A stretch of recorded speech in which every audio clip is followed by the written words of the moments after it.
Congress, I have the high privilege and the distinct honor in presenting to you His Excellency Narendra Modi, Prime Minister of the Republic of India.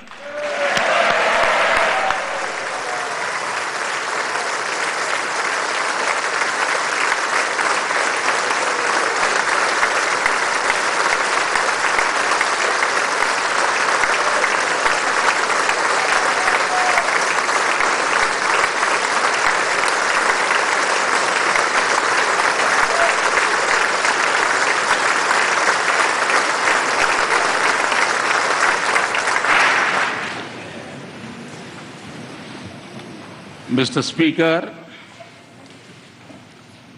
Mr. Vice President, distinguished members of the U.S. Congress, ladies and gentlemen, I'm deeply honored by the invitation to address this joint meeting of the U.S. Congress. Thank you, Mr. Speaker, for opening the doors of this magnificent Capitol. This temple of democracy has encouraged and empowered other democracies the world over.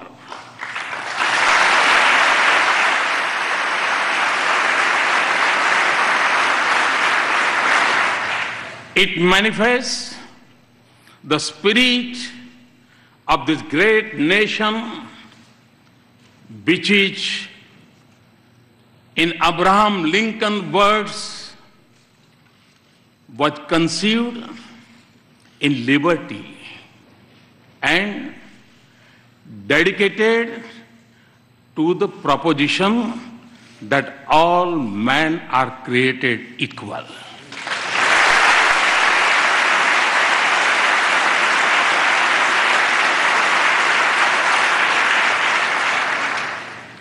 In granting me this opportunity, you have honored the world's largest democracy and its 1.25 billion people.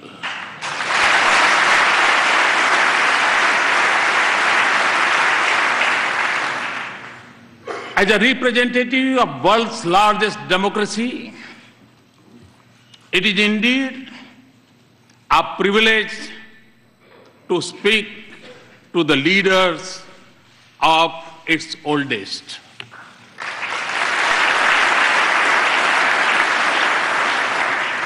Mr. Speaker, 2 days ago, I began my visit by going to the Arlington National Cemetery, the final resting place of many brave soldiers of this great land.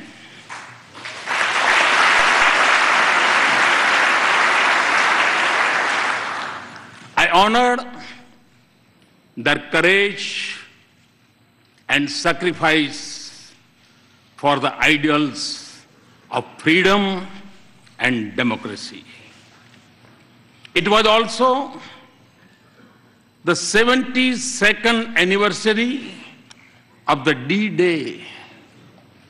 On that day, thousands from this great country fought to protect the torch of liberty.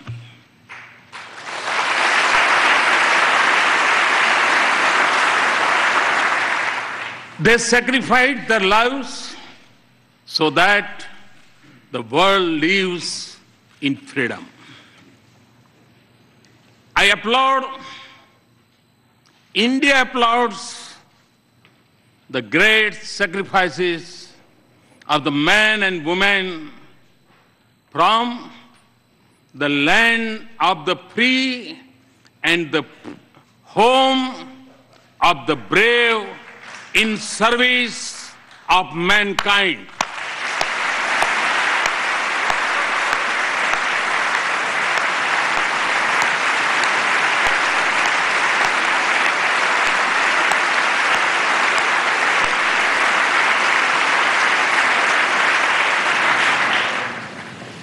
India knows what this means because our soldiers have fallen in distant battlefields for the same ideals. That is why the threads of freedom and liberty from a strong bond between our two democracies. Mr. Speaker, our nations may have been shaped by diverse histories, cultures, and faiths. Yet, our belief in democracy for our nations and liberty for our countrymen is common. The idea that all citizens are created equal is a central pillar of the American Constitution. Our founding fathers too shared the same belief and sought individual liberty for every citizen of India.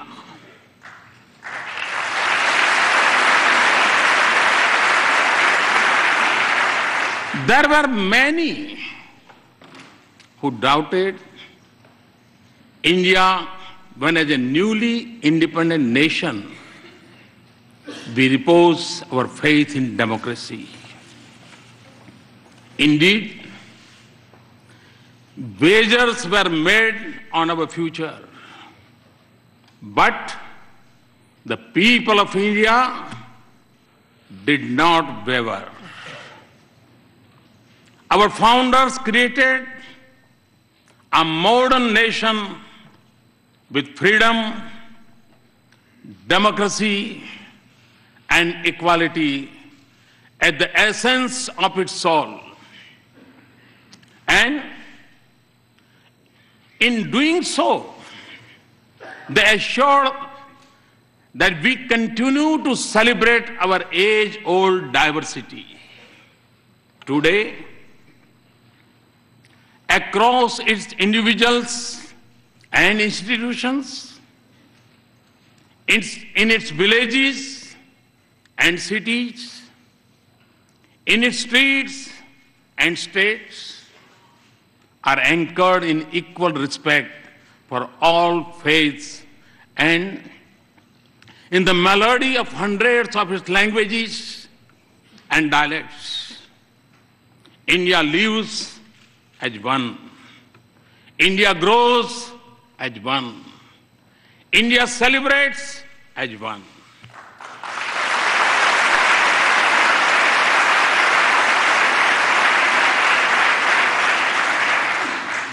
Mr. Speaker, modern India is in its 70th year.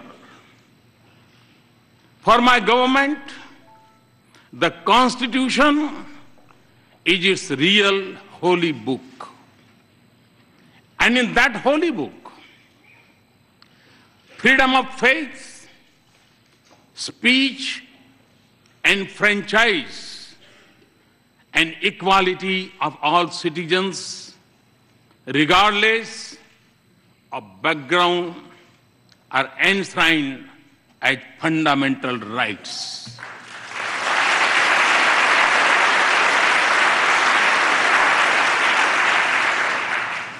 $800 million of my countrymen may exercise the freedom of franchise once every 5 years. But all the 1.25 billion of our citizens have freedom from fear, a freedom they exercise every moment of their lives.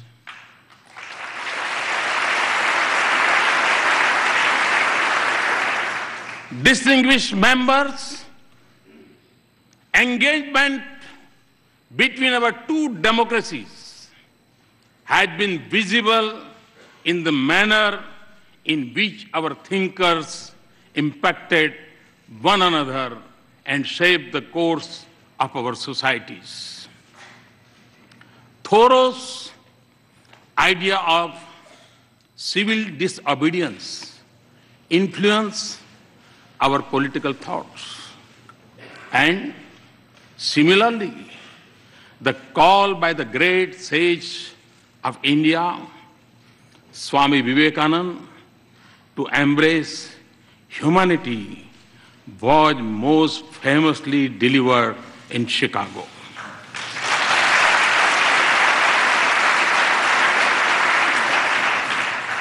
Gandhi's non-violence inspired the heroism of Martin Luther King.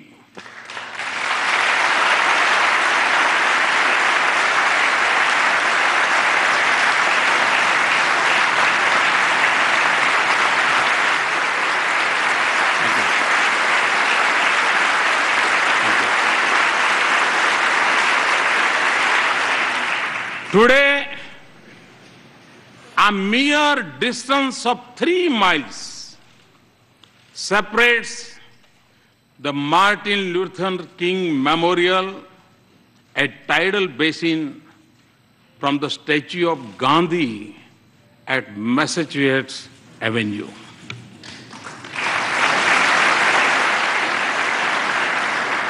This proximity of the memorials in Washington mirrors the closeness of ideals and value they believe in.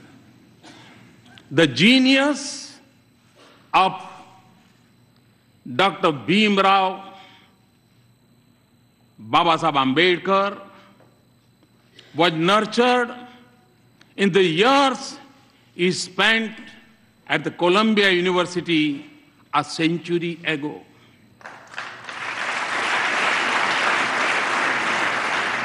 The impact of US Constitution on him was reflected in his drafting of the Indian Constitution some 3 decades later.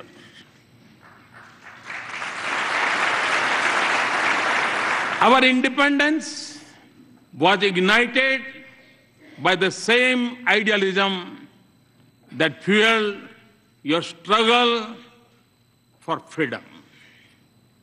No wonder then that former Prime Minister of India, Sri Atal Bihari Vajpayee, called India and the US natural allies.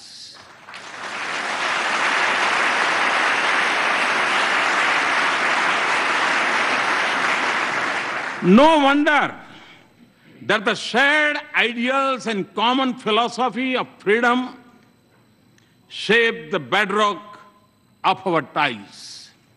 No wonder then that President Obama has called our ties the defining partnership of the 21st century.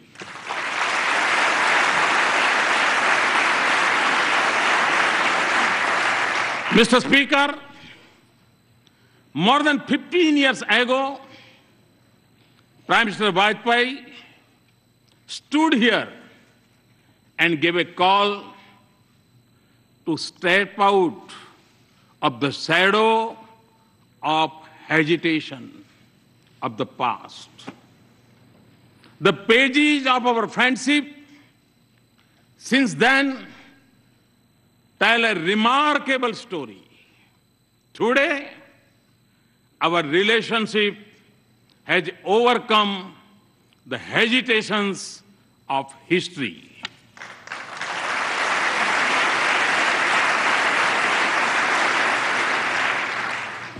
Comfort, candor, and convergence define our conversations. Through the cycle of elections and transitions of administration, the intensity of our engagements has only grown. And in this exciting journey, the US Congress has acted as its compass.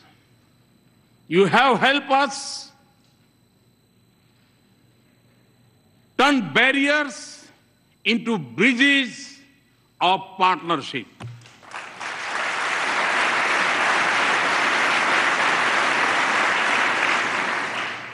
In the fall of 2008, when the Congress passed the India-US Civil Nuclear Cooperation Agreement, it changed the very colors of leaves of our relationship.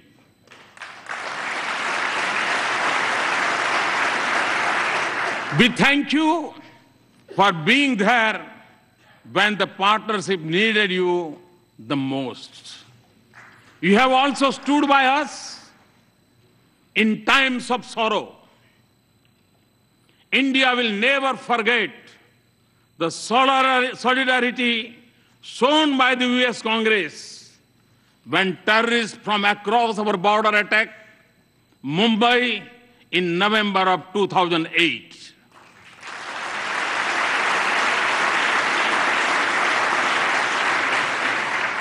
And for this, we are grateful. Mr. Speaker,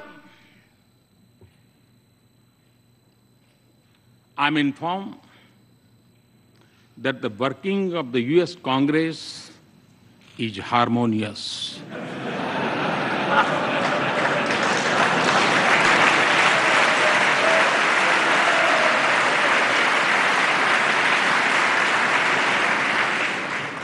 I'm also told that you are well known for your bipartisanship.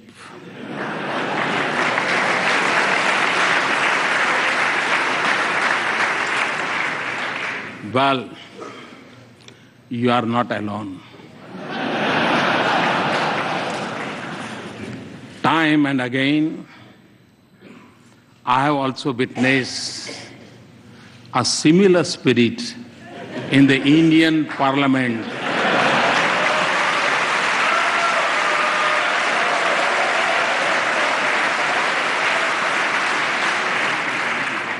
Especially in upper house.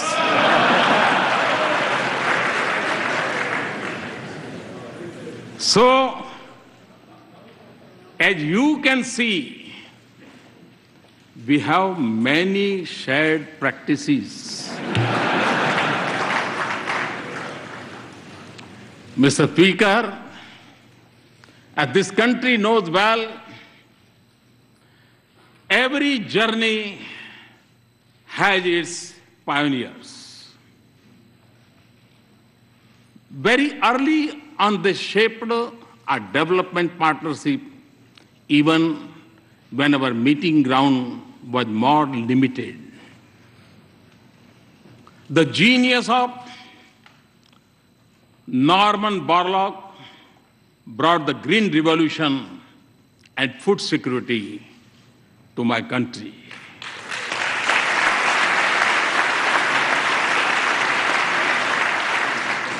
The excellence of American universities nurtured institutions of technology and management in India.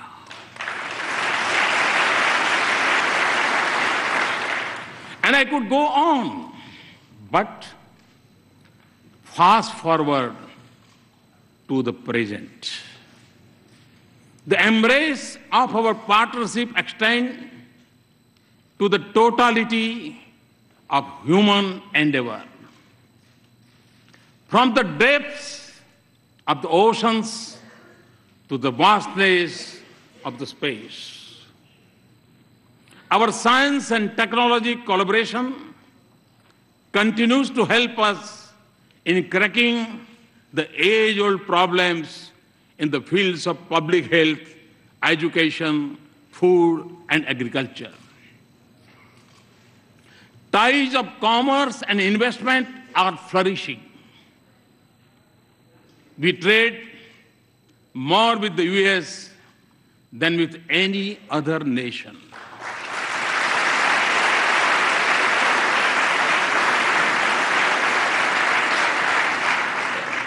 And the flow of goods, services, and capital between us generates jobs in both our societies.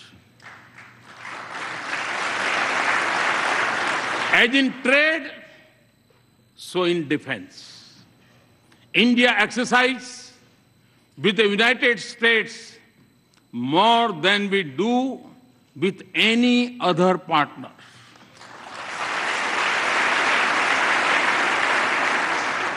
Defense purchases have moved from almost zero to $10 billion in less than a decade.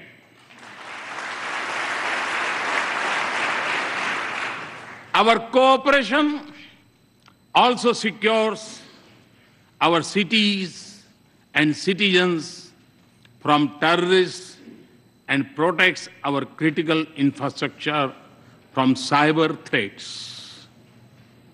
Civil nuclear cooperation, as I told President Obama yesterday, is a reality. Mr. Speaker, our people-to-people links are strong, and there is a close cultural connect between our societies. Siri, you are familiar with the Siri.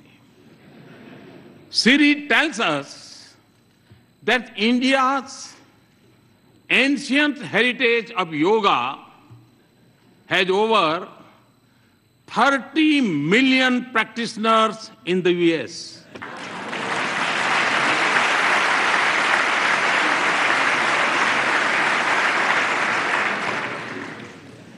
It is estimated that more Americans bend for yoga than to throw a curveball. And no, Mr. Speaker, we have not yet claimed intellectual property right on yoga.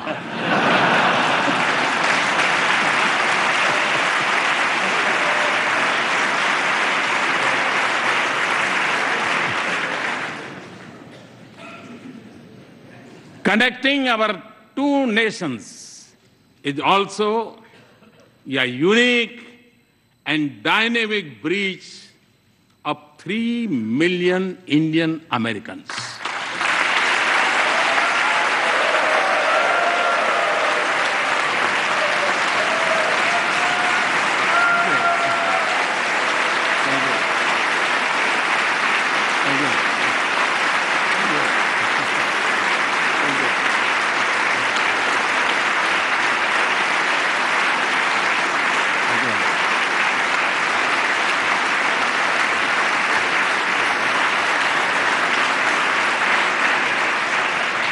Today, they are among your best CEOs, academics, astronauts, scientists, economists, doctors, even spelling bee champions.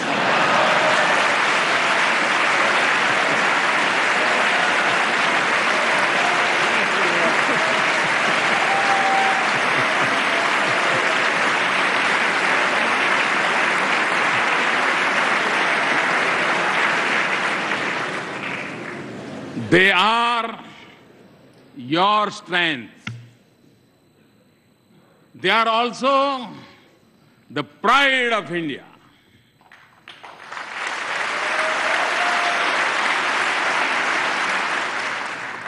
They symbolize the best of both our societies.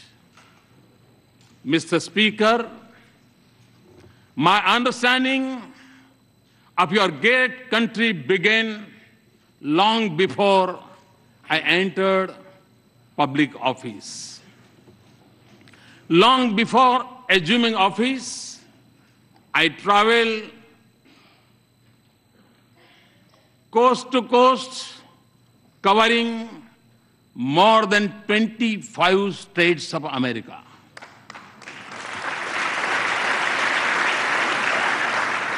I realized then that the real strength of the US was in the dreams of its people and the boldness of their ambitions.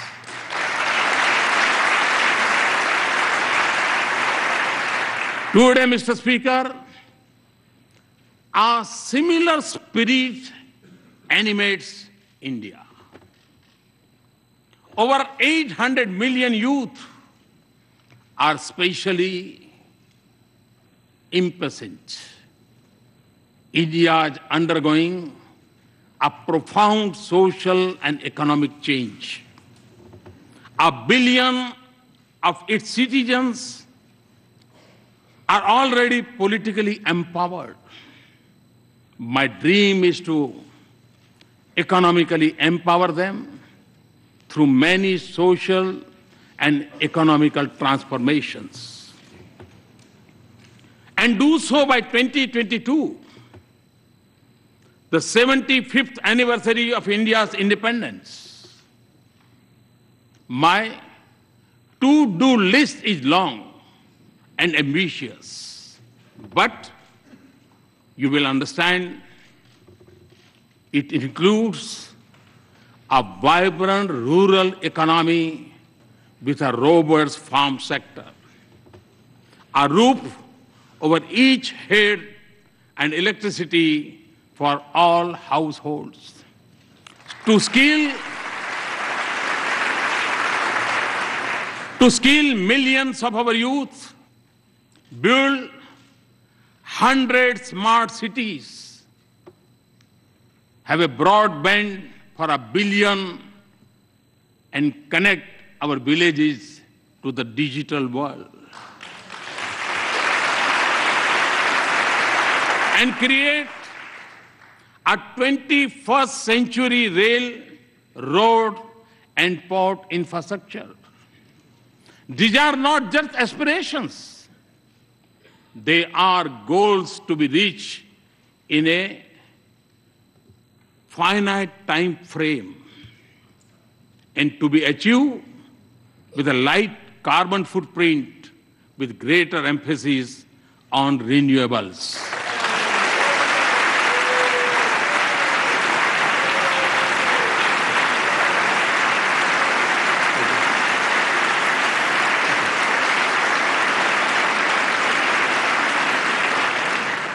Mr. Speaker, in every sector of India's forward march, I see the US as an indispensable partner.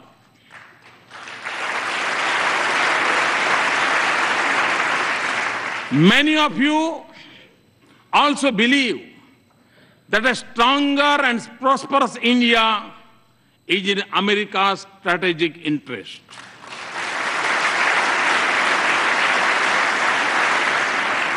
Let us work together to convert shared ideals into practical cooperation. There can be no doubt that in advancing this relationship, both nations stand to gain as the US businesses search for new areas of economic growth, markets for their goods, a pool of skilled resources, and a global locations to produce and manufacture. India could be their ideal partner.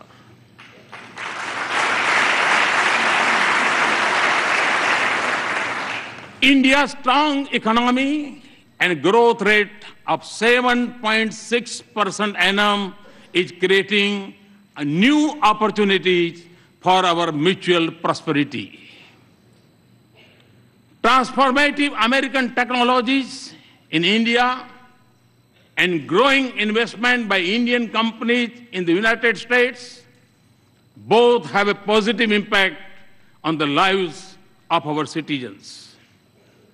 Today, for the global research and development centers, India is the destination of choice for the US companies.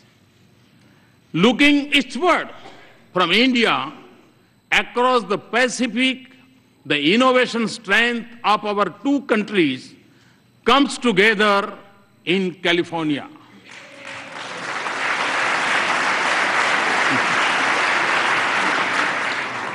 Here, the innovative genius of America and India's intellectual creativity are working to shape new industries of the future. Mr. Speaker, the 21st century has brought with it great opportunities, but it has also come with its own set of challenges.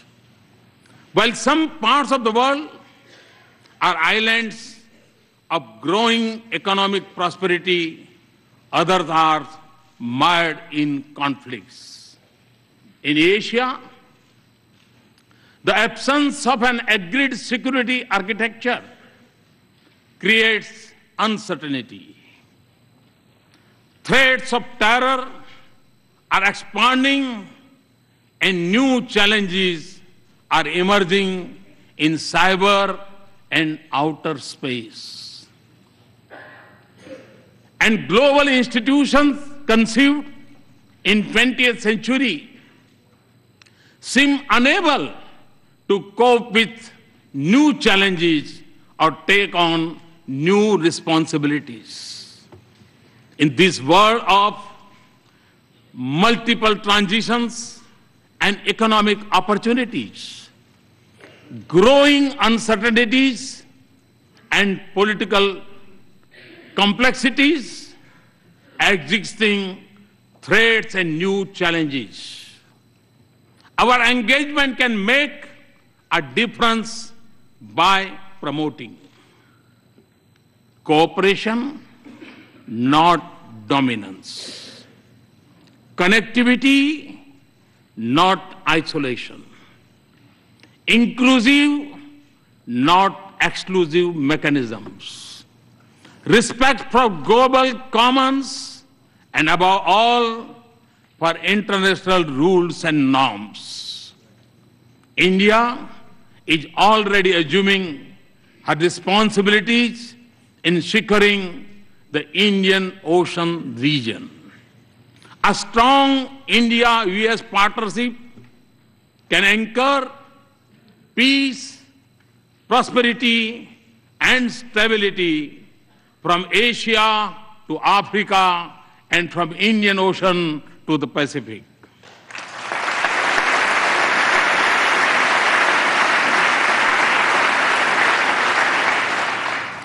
It can also help ensure security of the sea lanes of commerce and freedom of navigation on seas.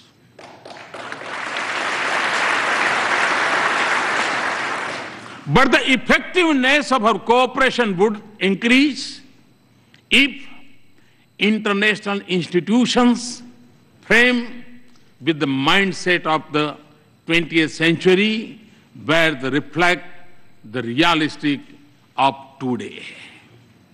Mr. Speaker, before arriving in Washington, D.C., I had visited Herat in western Afghanistan to inaugurate Afghan-India Friendship Dam built with Indian assistance.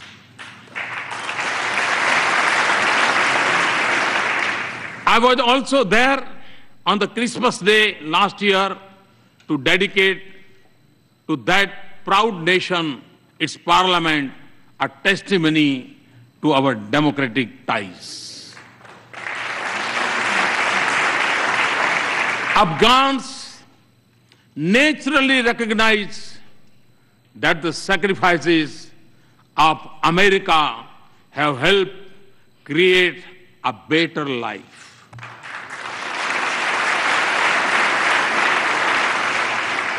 But your contribution in keeping the region safe and secure is deeply appreciated by even beyond. And India too has made an enormous contribution and sacrifices to support our friendship with Afghan people.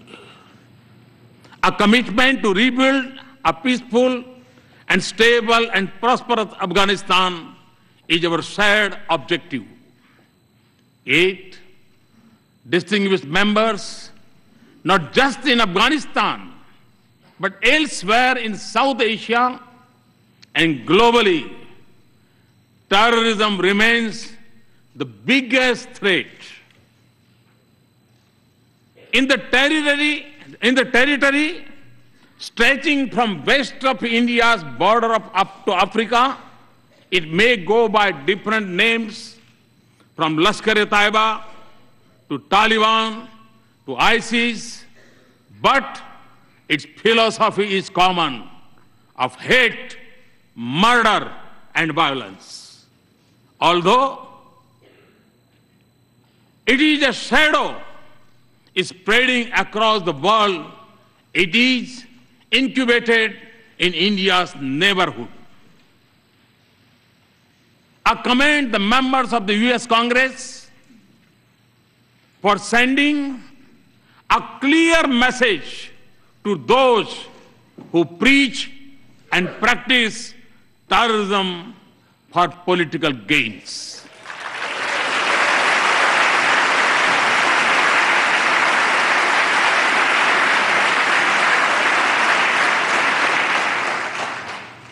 Refusing to reward them is the first step towards holding them accountable for their actions.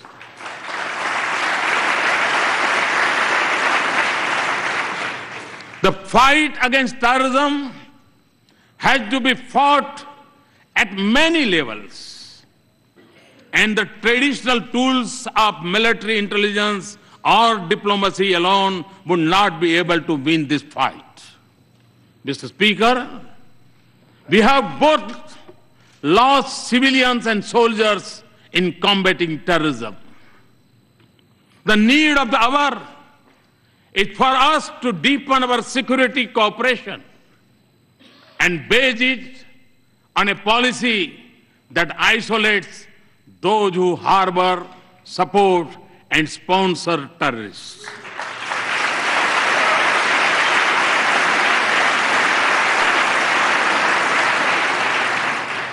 That does not distinguish between good and bad terrorists, and that delinks religion from terrorism.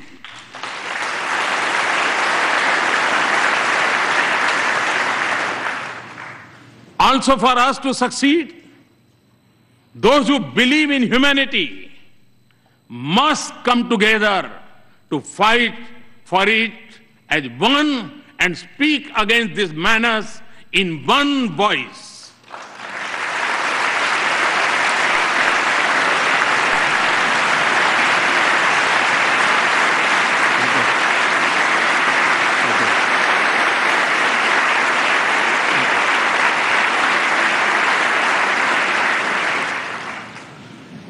Terrorism must be delegitimized.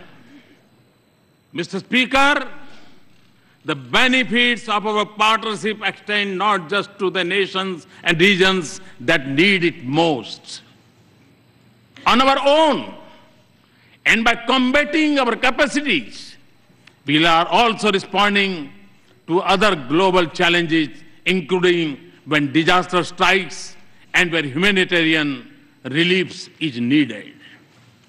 From our soul, we have evacuated thousands from Yemen, Americans and Indians and others.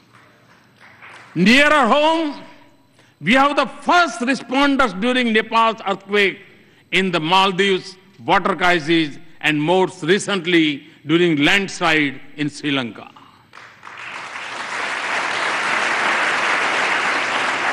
We are also one of the largest contributors of troops to UN peacekeeping operations.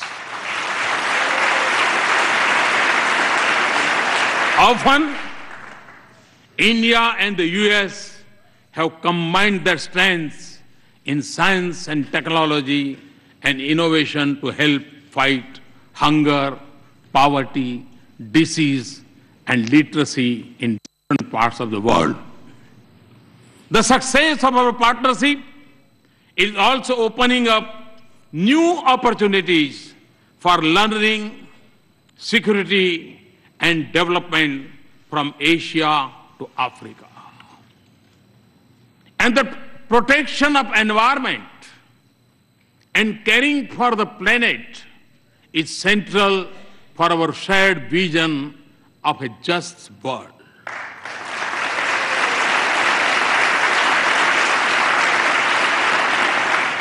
For us in India, to live in harmony with Mother Earth is a part of our ancient belief.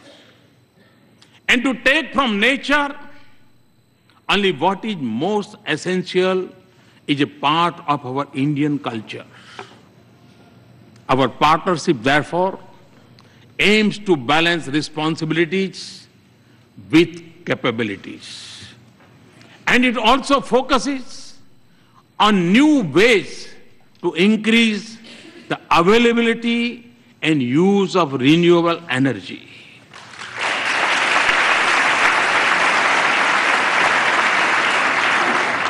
A strong US support for our initiative to form an international solar alliance is one such effort.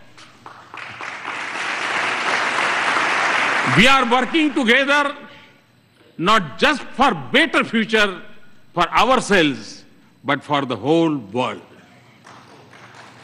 This has also been the goal of our efforts in G20, East Asia Summit, and climate change summits.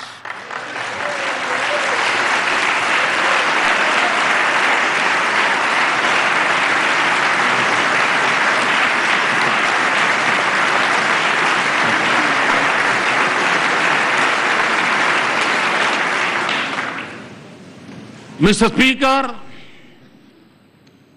as we deepen our partnership, there will be times when we would have differing perspectives. But since our interests and concerns converge, the autonomy in decision-making and diversity in our perspectives can only add values to our partnership.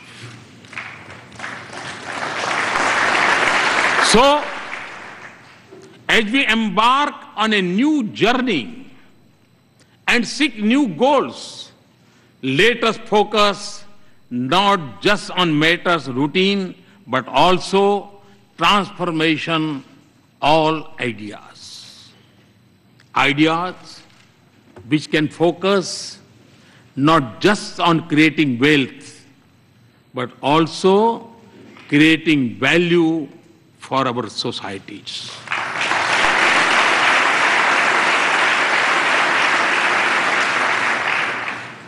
Not just on immediate gains, but also long-term benefits.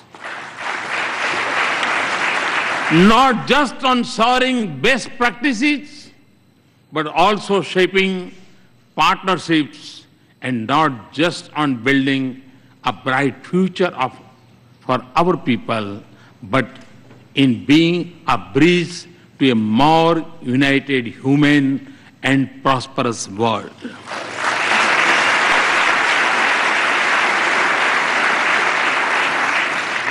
And important for the success of this journey would be a need to view it with new eyes and new sensitivities. When do this, we will realize the full promise of this extraordinary relationship. Mr. Speaker, in my final thoughts and words, Let me emphasize that our relationship is prime for a momentous future. The constraints of the past are behind us, and foundations of the future are firmly in place. In the lines of Walt Whitman, the orchestra have sufficiently tuned their instruments. The baton has given the signal. And to that, if I might add, there is a new symphony in play.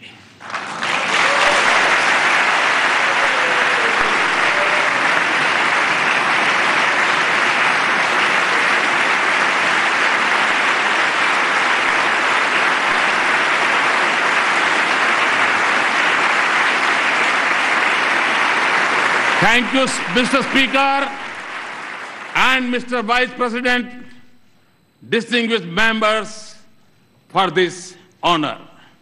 Thank you very much. Thanks a lot.